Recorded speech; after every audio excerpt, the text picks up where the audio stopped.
अस्सलामुअलैकुम दोस्तानो द पख्तो फिल्मों मशहूर एक्टर जंदात खान हम वफात शो। दغه خبر څومره حقیقت لري دغه ټول معلومات در سره په دې ویډیو کې شریکول غواړم که چینل کې نه وي نه مهرباني وکړئ زمونږ د سمی خان لاله چینل ضرور سبسکرایب کړئ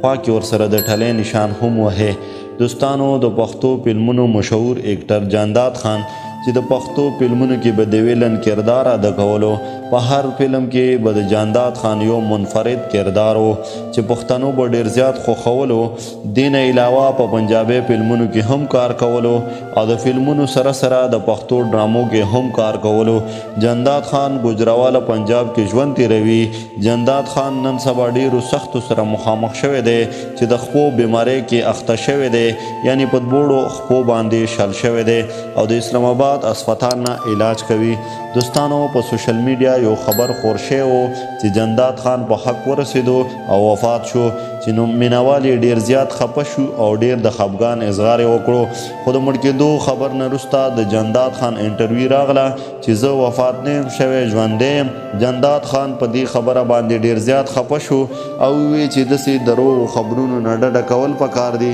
داسې خبرونه نه دي شیر کول پکار ولې چې دې سره زما پیمني او زما مینوالو ته ډیر زیات دوک رسېدلی دی جانداد خان وویل چې مرګ او ژوند د الله په لاس دی چې کله هم ټایم پوره شي نو انسان وفات شي دوستانو جانداد خان نن سبا ډیرو سختو سره مخامخ شوی دی او مینوالو ته خپل نمبر په سکرین هم ورکړی و چې ما سره مرسته وکړئ زما حالات ډیر زیات خراب دي او فنکارانو ایکټرانو ته پیغام ورکړی و چې د فلمونو سره سره د سندرو سره سره یو سیټ ته بزنس هم ورسره کوي چې آخره کې انسان ته بیا په کار راشي دوستانو چې څومره هم فنکاران او ایکټران دي آخره کې ډیر سختو سره مخامخ شي یعنی هر انسان ته په کار دی چې په ټایم توبه وباسي او الله پاک ته رجوع شي دوستانو الله پاک دې د جانداد خان ته روغ صحت ورکړي دوستانو دا موږ سره د جانداد خان په باره کې نوې معلومات تر بلې ویډیو پورې په لوی الله سپارم